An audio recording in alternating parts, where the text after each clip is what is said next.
Miami really wants to make the college football playoff.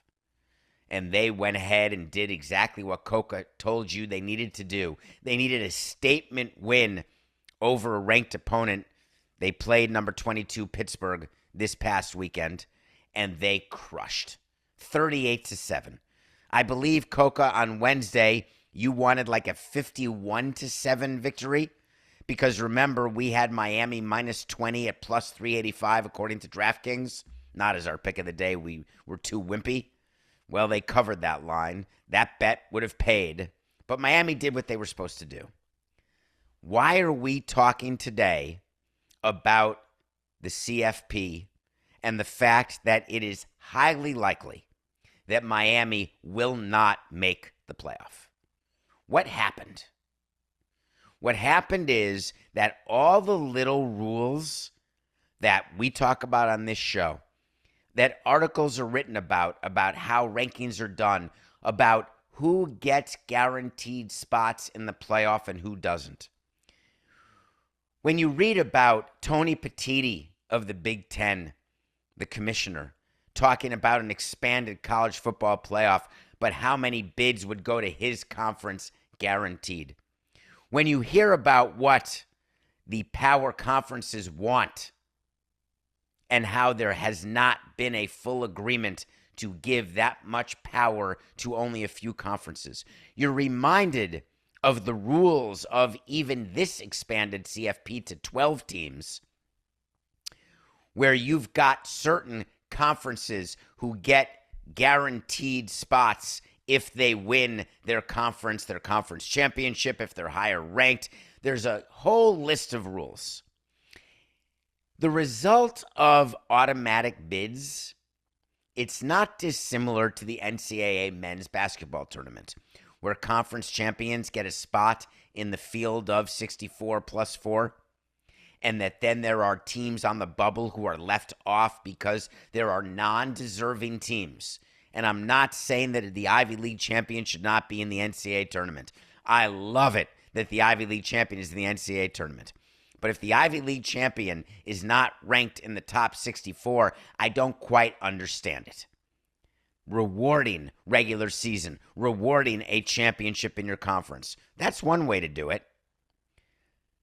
But if we have such a perfect formula for rankings, if we have strength of schedule, if we have who's playing who, when, who's ranked, who's not, why do you need a rule that the 5 highest ranked conference champions get automatic bids? Why do you need a rule? Now, the Power 4, you're going to say, hey, it's just the Power 4. No. It's the 5 highest ranked conference champions. Why do you need that rule? Because in theory, you could have a conference champion with a rank among the 5 highest, but that team is still ranked below Miami, who's currently number 12. Why would the rule not be a simple rankings rule? Why would the NCAA men's basketball tournament not be the top 64 teams? The computer can get you to 64 without a problem.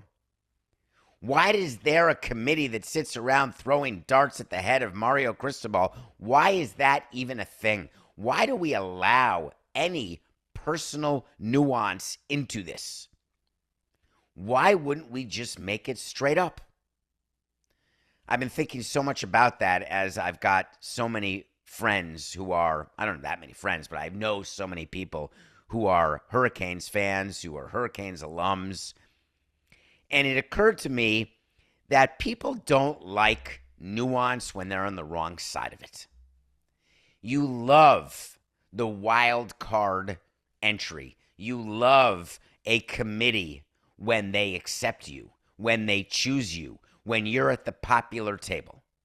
You don't love it when you're left out, when you're walking around the middle school lunchroom trying to figure out why there's no table where you can sit alone and whether or not to sit with the jocks or the goths or all the different groups.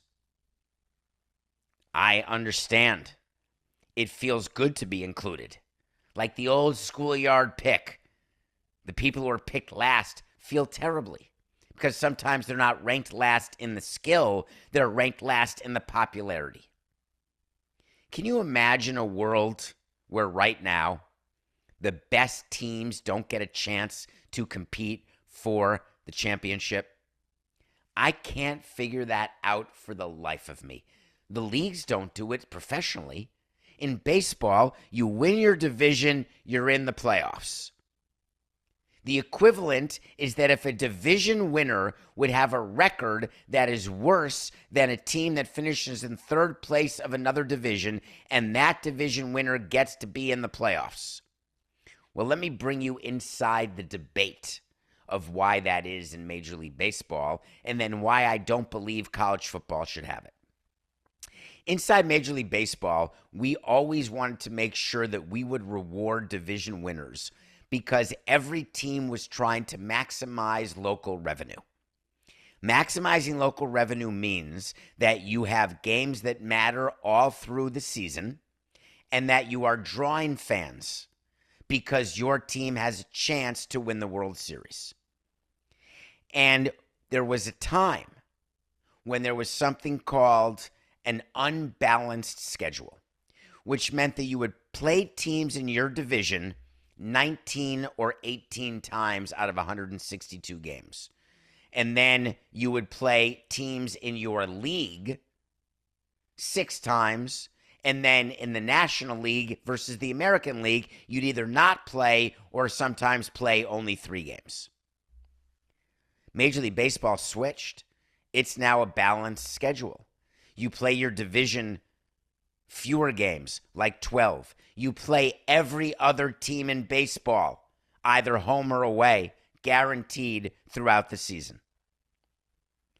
My call when this was happening was, with a balanced schedule, why do we need to reward division winners? Why do there need to be divisions at all? Let's go all the way and make it a fully balanced schedule. Get rid of all divisions, have 30 teams, and the top 12 teams make it to the playoffs. Or the top 14 teams. I wanted as many playoff teams as possible, but whatever number you want. What would be the reason not to have it like so many soccer leagues have, just a table? And the top teams of a table make it through. I've never gotten an answer other than to protect the sanctity of the competition of the regular season. Is that the case in college football, even though there are multiple conference games? If we allowed teams to just schedule against anyone they wanted, but you are subject to a strength of schedule review, you are subject to playing too many unranked teams, and therefore your wins don't get you ranked. You go into that with your eyes wide open. It's your total choice of what you want to do. And then you take the top 12 ranked teams and they get to play for the championship.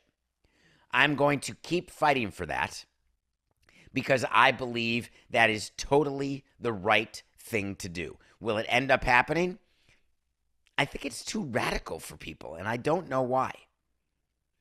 Side note to my friend Manny Diaz, the head coach of Duke, who is right now, people say he's my doppelganger, but certainly not these days. I do wonder how hard it is for a coach of a 7-5 team who is in the ACC championship game, who has to defend the merits of having a team in the ACC championship game who's 7-5 because of asinine tie-breaking rules. Keep in mind that Duke only gets to play in the ACC championship because they won a tiebreaker. It was the 5th tiebreaker because there were so many teams tied at 6-2, because Duke's other ACC opponents had the best combined record in league games. I mean, talk about a tiebreaker because you wore a red tie on the 2nd Tuesday of September. Congrats. So Manny Diaz is forced to now defend his position as being in the championship game. And the irony is, I don't even think it matters because Duke winning the ACC championship does not guarantee them a spot in the CFP because of the rule of the 5 highest ranked conference champions, and Duke is not ranked. It's all a mess.